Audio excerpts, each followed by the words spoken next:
কিছু কিছু সন্তান আছে যে একটু বড় হবার পরে কি যখন ছোট্টবেলা থেকেই মা ছাড়া কিছু বোঝে না। বাবা যতই ভালোবাসুক তারা মাকে না দেখে থাকতে পারে না। মায়ের আঁচল ধরে ধরে ঘুরবে, মায়ের সঙ্গে থাকবে, যেখানে যখন যেখানে যাবে মায়ের সঙ্গে যাবে। মা যদি হাজারো বকা দেয়, মা যদি হাজারো কিছু করে, বলবে না যে মা আমাকে এইটা করেছে। কেউ যদি বাড়ির কেউ জিজ্ঞেস করে, হ্যাঁ রে তোর এখানটায় কী করে এই জায়গাটা ব্যথা লাগলো, কি হলো, কি তোর মা মেরেছে? বাড়ির যদি ঠাকুমা দাদু বা বাবা বলে, না না মা মারেনি তো, এমনি আমি পড়ে গেছিলাম তাই ব্যথা পেয়েছি, মা মারেনি। সেই মা যে কত ভালোবেসে কত আদর যত্ন করে সেই সন্তানকে মানুষ করলো, বড় করলো, ছেলেই হোক মেয়েই হোক। আমি আজকে ছেলেদের কথাই বলি। হ্যাঁ, চোখের সামনে দেখা কিছু দৃশ্য যেগুলো কখনো ভোলা যায় না, পরের দেখলে নিজেরটাও মনে পড়ে যায় যে সত্যি খুবই কষ্ট লাগে। এক মাকে দেখলে আর এক মায়ের তো কষ্ট হবেই, তাই না?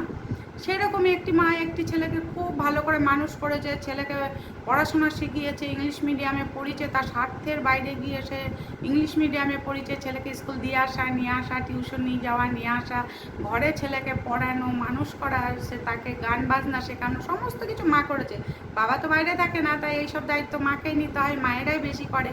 সেই ছেলে একদিনকে কি হয়, যে চাকরি পায়, মা আশা করে যে আমাদেরও তো বয়স বাড়ছে, সেই ছেলে যখন কাজ পাবে বা ছেলে আমাদের দেখবে, দেখার মধ্যে হচ্ছে চোখের দেখা, আর তো কিছু নয়। বাবার যা পয়সা আছে, বাবারা নিশ্চিন্তে তাদের দুজনের সংসার চালিয়ে নিতে পারে। কিন্তু সন্তানদের মানুষ লালন পালন করে কেন? ভবিষ্যতে ছেলে মেয়েদের সঙ্গে দুটো কথা বলবে, একটু মনের কথা বলবে।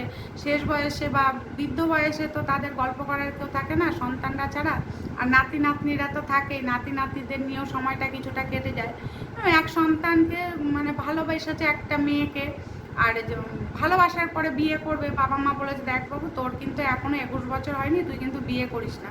এই করে করে 2-3 বছর তারা ভালোবাসা করেছে। ভালোবাসার পরে একদিনকে বলছে, মা বাপি তো আমরা বিয়ে করব, আজকে বিয়ে করব। তার বাবা মা বলেছে এখন বিয়ে করিস না, কেননা এখন বিয়ে করলে কি করে হবে? মেয়ের বাড়ি রাজি না, ছেলের বাড়ি শুধু রাজি, তাহলে বিয়ে করলে কি করে হবে?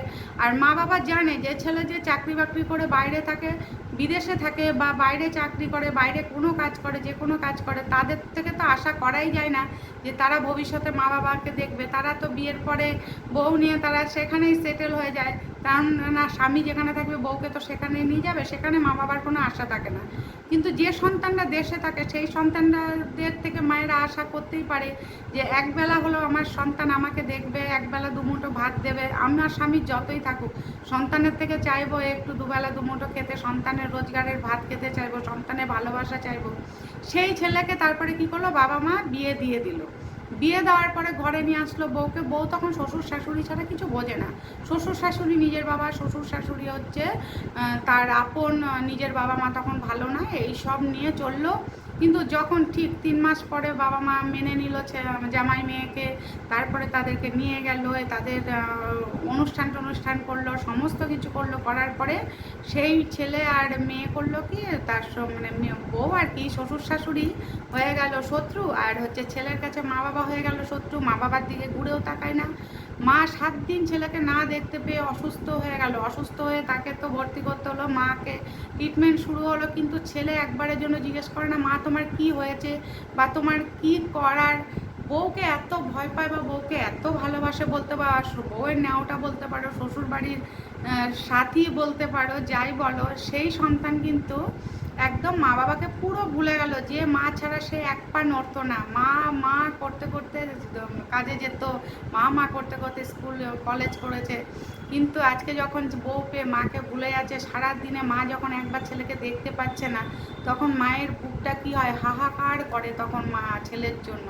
তো প্রত্যেকটা মেয়েকে বলবো বা ছেলেকে বলবো, মানুষ হও, বিয়ে করো, সংসার করো, সুখী হও, কিন্তু মা বাবাকে চোখের দেখাটা অন্তত দেখো। তোমরা খাওয়াও না, ঠিক আছে, খাইও না, কিন্তু চোখের দেখা দেখো, মা বাবার খবরটা নিও অন্তত।